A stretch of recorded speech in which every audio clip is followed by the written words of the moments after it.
Manoj Saxena, commerce प्रवक्ता, GSM college of advance education की online classes में आप सभी का हार्दिक स्वागत। छटनी के कारण क्षतपूर्ति में पिछले वीडियो में आपको पढ़ा रहा था, उसमें मैंने 3 स्थितियां बताई थी। उन 3 स्थितियों में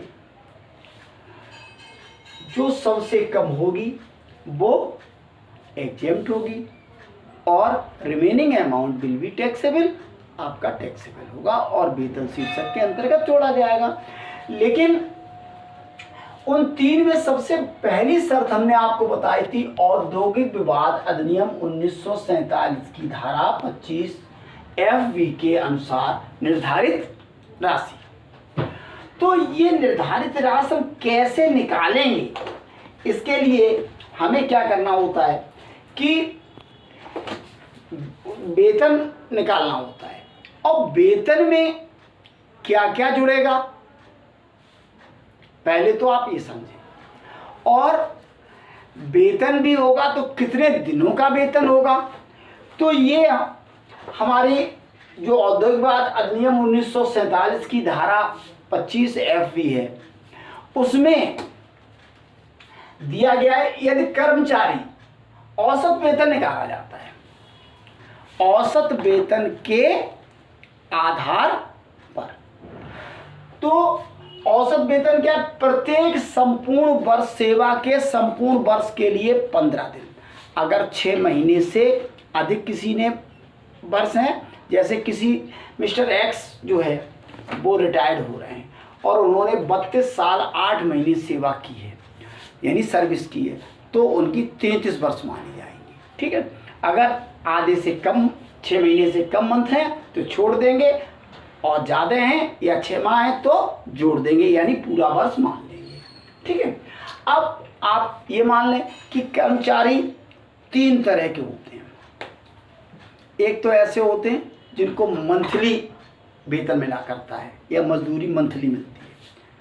तो मंथली अगर हैं तो औसत वेतन का मतलब 3 महीने का वेतन जोड़ देंगे और 3 से भाग दे देंगे, यानी 3 महीने का औसत वेतन। अगर साप्ताहिक मजदूरी मिल रही है, अगर साप्ताहिक मजदूरी मिल रही है तो क्या करेंगे, अगर साप्ताहिक मजदूरी मिल रही है तो 4 सप्ताह का औसत वेतन। अगर दैनिक मजदूरी मिल रही है तो 12 दिन का औसत मजदूरी।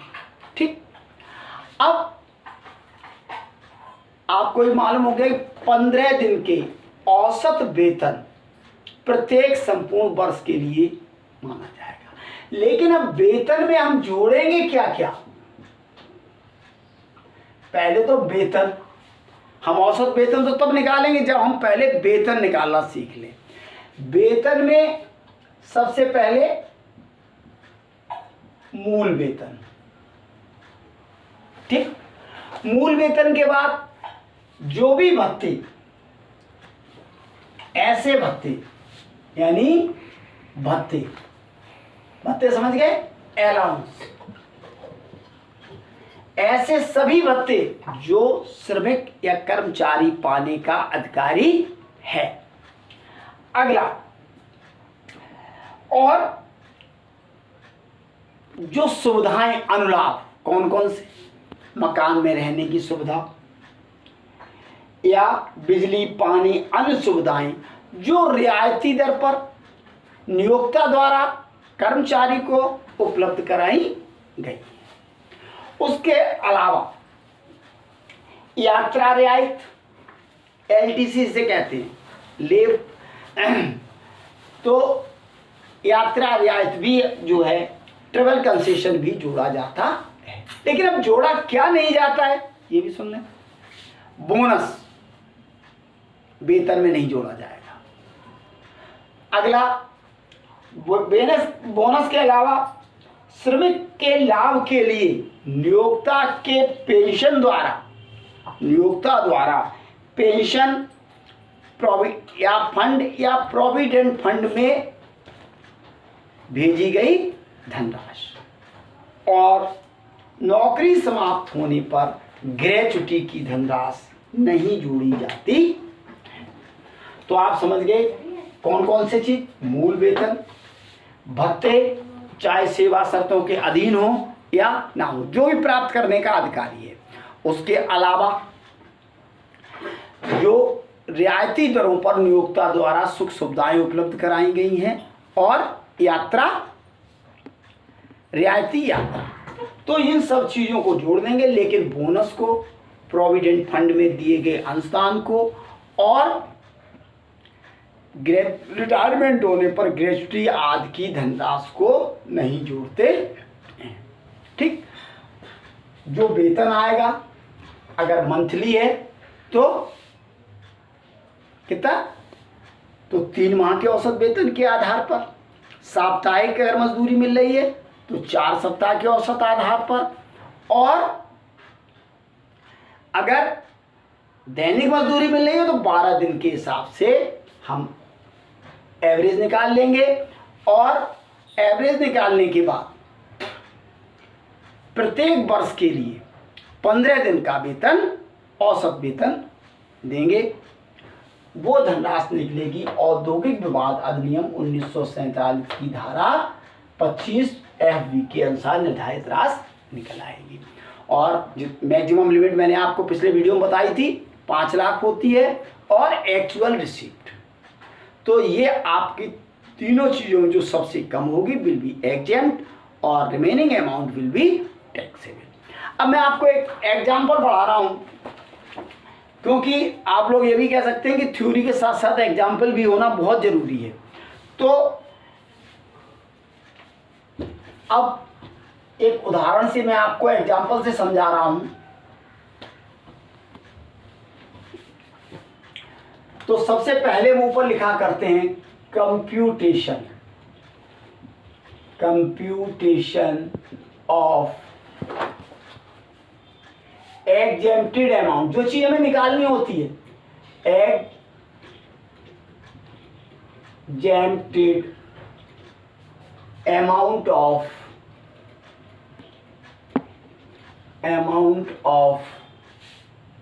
Compensation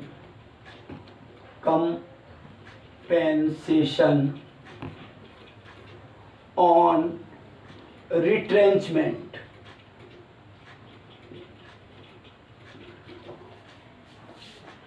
or for the assessment year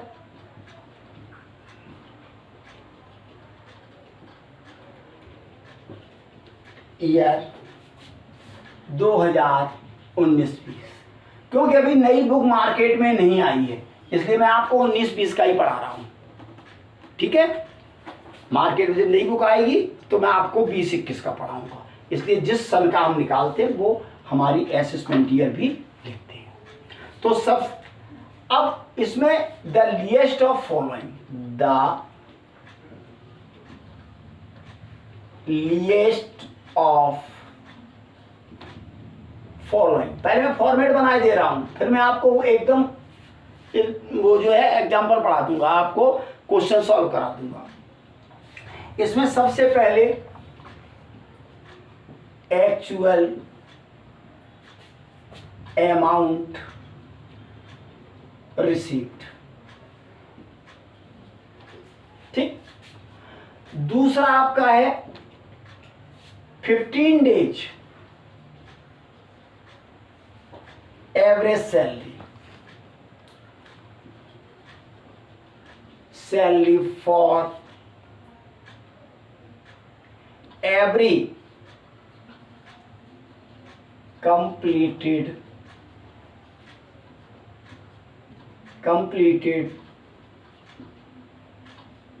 service years।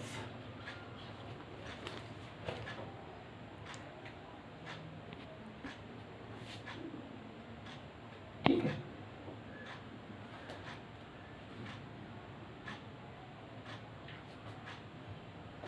और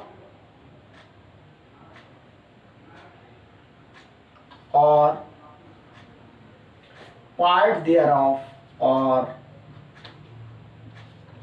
part thereof in excess 6 month, in excess of 6 months। और तीसरी होती है मैक्सिमम